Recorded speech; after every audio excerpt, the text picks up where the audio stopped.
नमः संस्कृताय। प्रिय संस्कृत मित्राणि, संस्कृत सेवा में आप सभी का स्वागत है। हम लोग पढ़ रहे हैं अभिज्ञान शाकुंतलम का चतुर्थ अंक।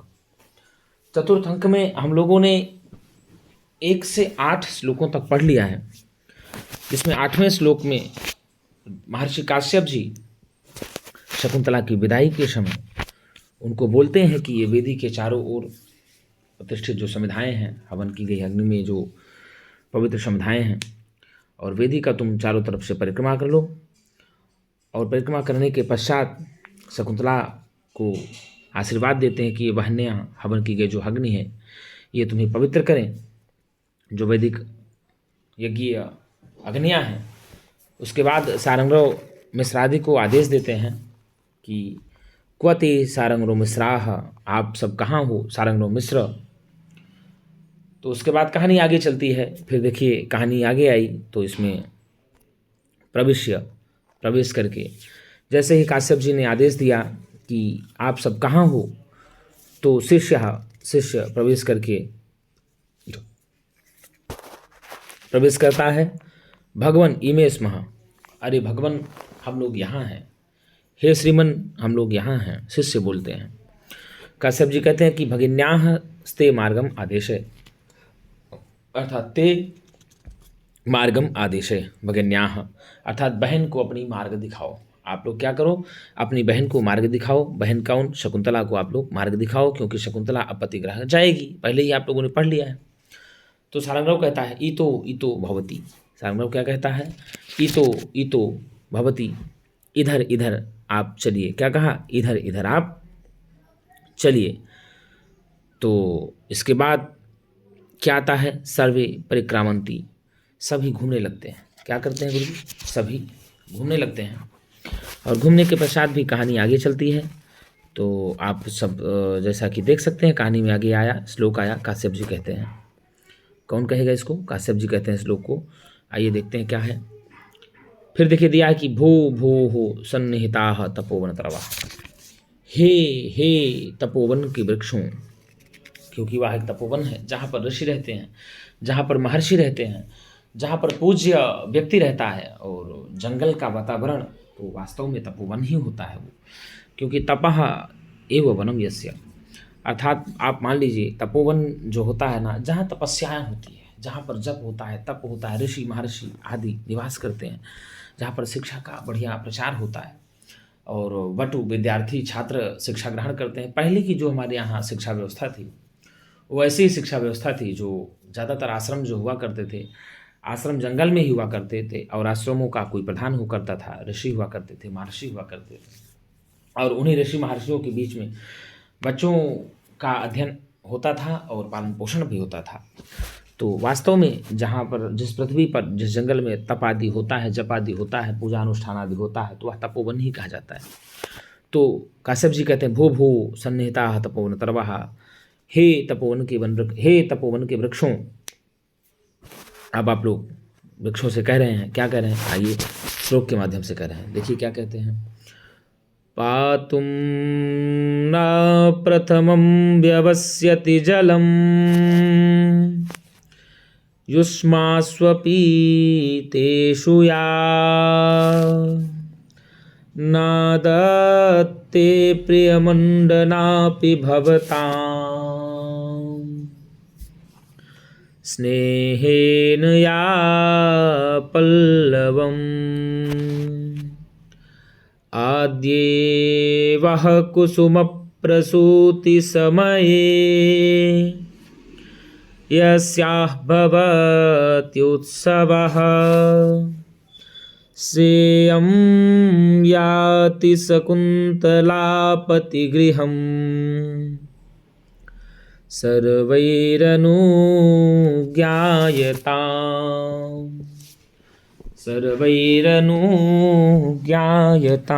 कितना बढ़िया भाव है, कितना अच्छा छंद है, कितने अच्छे छंद में इन्होंने कहा।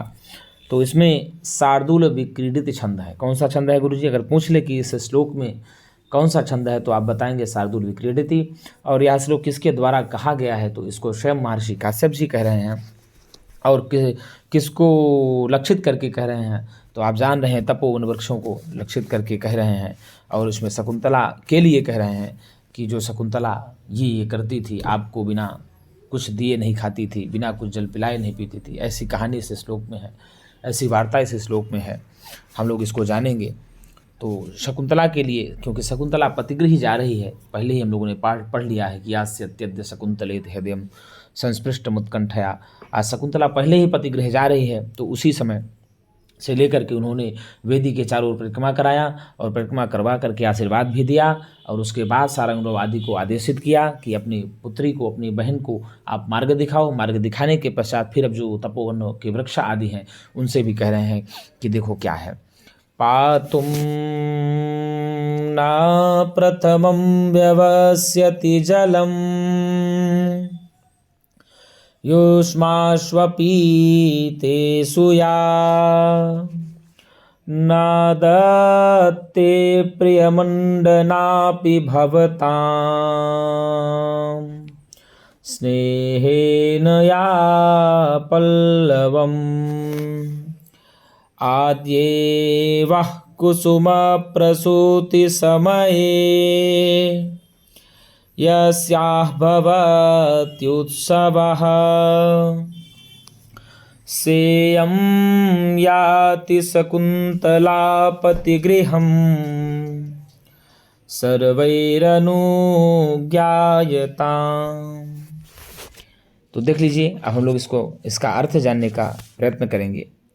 तो सीधे कहा युष्मासु अपीतेषु, या अर्थात जो तुम लोगों को बिना पिलाए, युष्मासु अपीतेषु या प्रथमं जलम पातुम न व्यवस्यति, अर्थात आप लोगों को बिना पिलाए या जो शकुंतला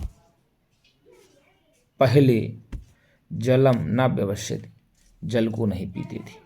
अर्थात कहने का मतलब ये हुआ कि आप सभी को बिना जल पिलाए जो शकुंतला पहले जल नहीं पीती थी।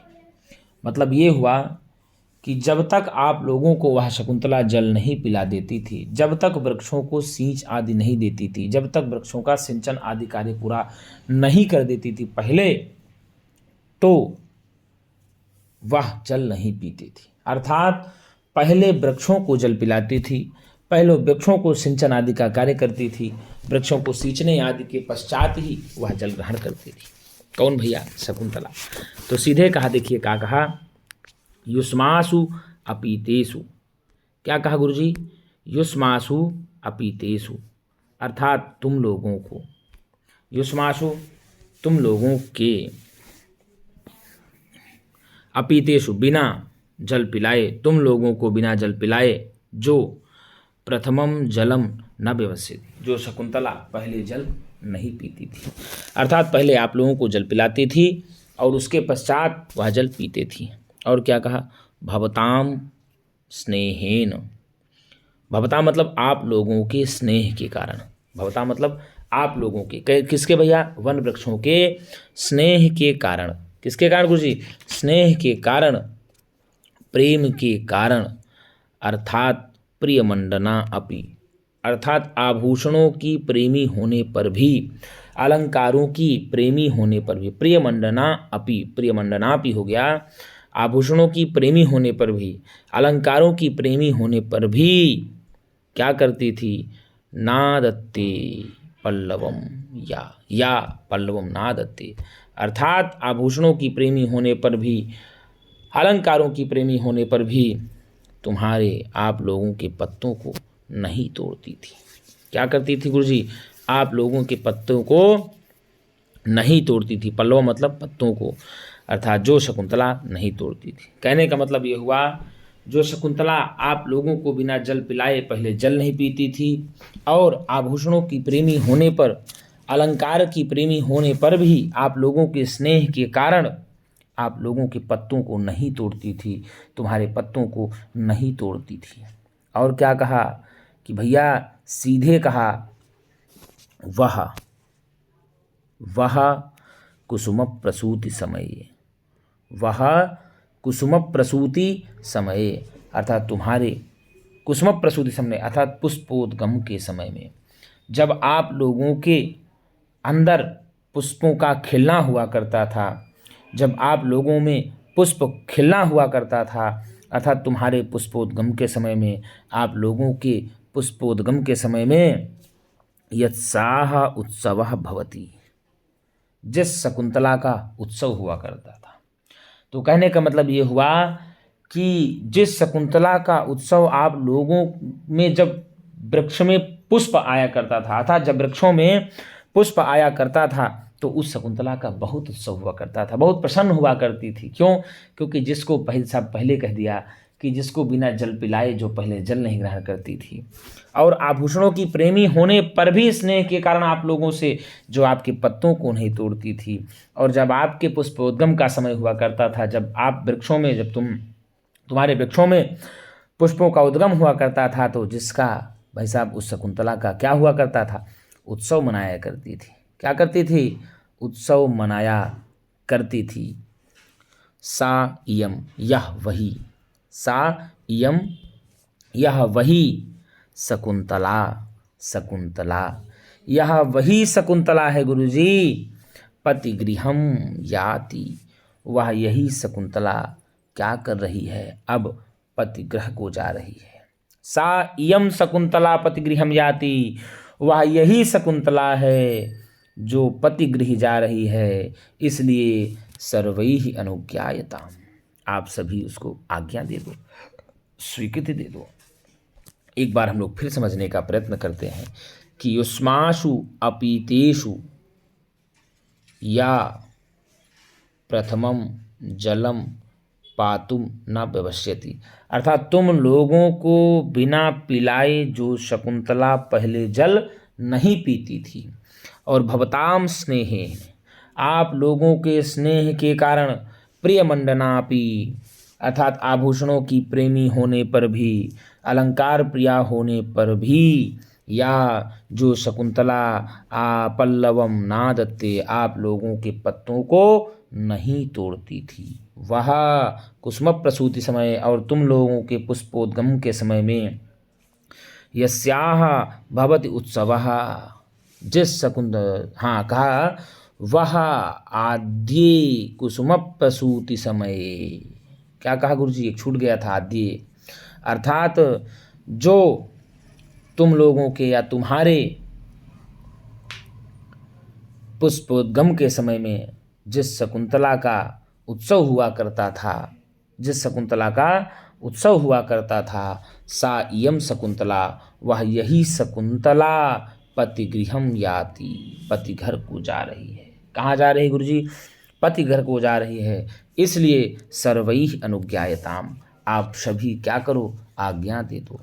तो पातुम न प्रथमं व्यवस्यति जलम युष्माश्वपीतेषु या नादत्ते प्रियमंडनापि भवतां स्नेहेन या पल्लवम् आद्ये वह कुसुम प्रसूति समये यस्याह भवत्युत्सवः श्रेयं याति शकुंतला पतिगृहम् सर्वैरनुज्ञायताम्। अगर प्रश्न आ जाए किस श्लोक के वक्ता कौन है, तो आप बताएंगे इस श्लोक के वक्ता हैं सीधे सीधे गुरुजी कर्म जी हैं। युष्माशु धन अपीतेषु, युष्माशु अपीतेषु में यण संधि हो जाएगी। कौन सी संधि हो जाएगी? यण संधि। और या शब्द स्त्रीलिंग का है, शकुंतला के लिए प्रयुक्त होगा, जो शकुंतला के लिए प्रयुक्त होगा। और पातुम में तुमुन प्रत्यय है। कौन सा प्रत्यय है गुरुजी? पातुम में तुमुन प्रत्यय हो जाएगा। ठीक, स्नेहेन में तृतीय भक्ति एक वचन है, और कुसुम प्रसूति समय में सप्तमी भक्ति एक वचन है।